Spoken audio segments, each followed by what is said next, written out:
blows the AMD Ryzen Z2 Extreme out of the water. Better still, the Claw 8 EXAI Plus is the same price as the Lenovo Legion Go 2 right now, but it is up to 55% faster, and this is just 8 months after Lenovo's handheld hit the market.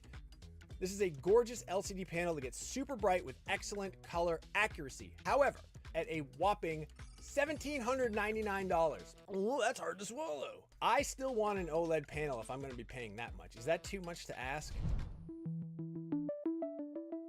For years, the Steam Machine was the budget pick for handheld PC gaming, but those days are over. Ever since Valve raised the price on its handhelds, the base white Asus ROG Xbox Ally is now the budget champ with comparable performance to Valve's handheld, but at a lower price point.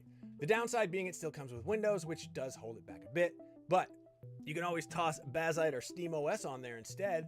It is no secret that gaming hardware has been skyrocketing in price this year due to the ongoing RAM crisis, but somehow Asus has managed to avoid raising the price on the base ROG Xbox Ally so far.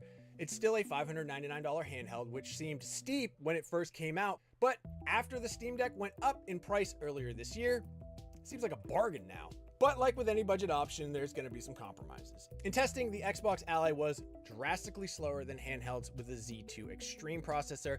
In Cyberpunk 2077, for example, with a high preset at the native 1080p resolution and FSR set to quality, the Xbox Ally only eked out a meager 22 FPS compared to 44 FPS from the Xbox Ally X at the same settings. That seems bad, but keep in mind it is nearly half the price. Current generation handheld gaming PCs seem to be stuck around 2.5 hours of battery life, and the Xbox Ally is no different.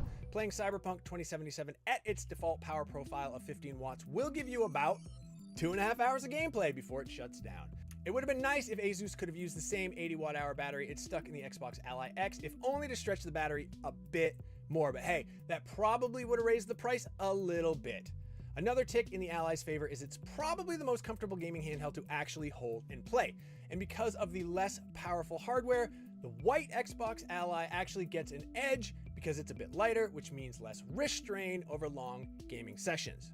The Xbox Ally gets even better when you install SteamOS or Bazzite. I'm detecting a bit of a theme here, but since this version of the Xbox Ally only comes with 16 gigabytes of RAM, Windows doesn't always play nicely on it. In fact, during her testing, there were several times when the Xbox full screen experience just straight up froze on Jackie.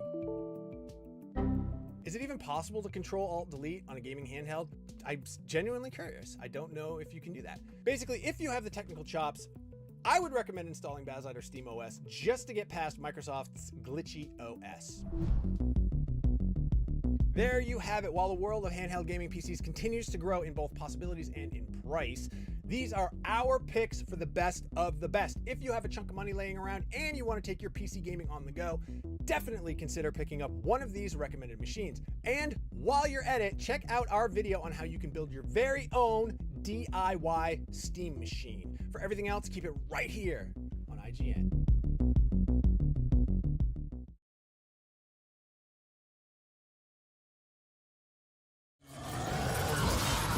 It's almost hard to believe it's been 7 years since the last new mainline Gears of War game, and as one of Xbox's marquee franchises, it seems a lot is riding on the upcoming Gears of War E-Day. I recently played roughly 10 hours of its revamped multiplayer, and yep, it sure is Gears of War. Even with that long gap, it feels both extremely familiar to play and refreshing for reasons you may not exactly anticipate. The meaningful changes I've noticed so far are perhaps more subtle, specifically the refined control scheme which shined in both the Versus and new Horde Siege modes I played. There's a lot to dig into, so gear up for my breakdown on how the big chunky boys from COG are back. Nice one! I'm mostly going to dive into Horde Siege mode since that's where I spent most of my time, and it's also the most exciting thing that'll carry Gears E-Day's multiplayer component. But first things first, Gears E-Day features some important changes to how the series has traditionally controlled. The A button is fully dedicated to taking cover and moving around cover now, as well as dodge rolling and now sliding. While sprinting, aka the artist formerly known as Roadie Run, is now mapped to the left stick click. And the Y button is dedicated to vaulting, mantling, and jumping. Yes, you can actually jump in a Gears of War game. It took quite some time for me to rewire my brain since we've all been so used to the A button controlling all of these actions depending on the context in which you press it. But once I acclimated with the new controls, I can't really go back. Now, the PvP versus portion of the beta was pretty standard fare with 2 modes on 2 maps.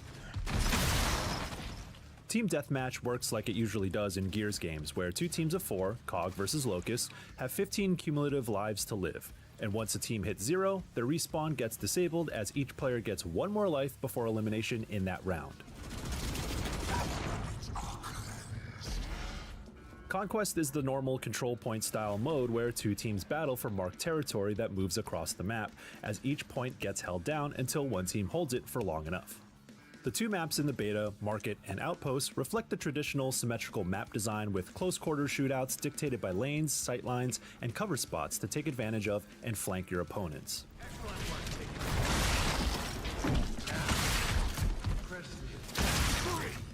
Playing your angles and corners and exploiting the stickiness of the cover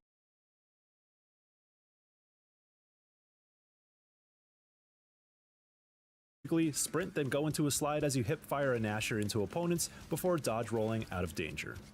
It's not exactly interesting anymore and hasn't been for a while, but it's still decent fun to give it a whirl for a bit. And let's be honest, it wouldn't be Gears PvP without it, right? One down! However, what my time with PvP highlighted is that despite still feeling like you're controlling big-ass dudes slamming into cover, you're a lot more nimble thanks to the new movement system.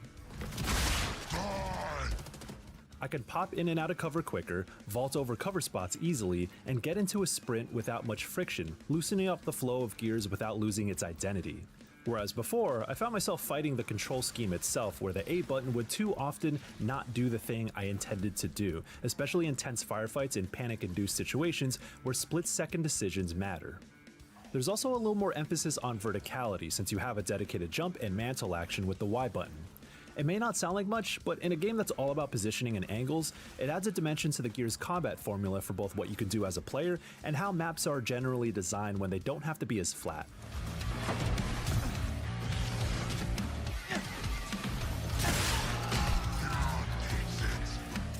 Okay, now let's get into the star of the show, the brand new Horde Siege mode.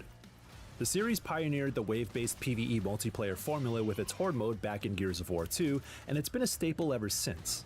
But instead of loading into a confined singular level specifically built for a Horde mode, Horde Siege matches spread objectives and enemy waves across a much bigger map where everything happens at once. This is the city of Kelowna, where Gears E-Day's story takes place, and these are the ruins left in the wake of Emergence Day when the Locusts attacked.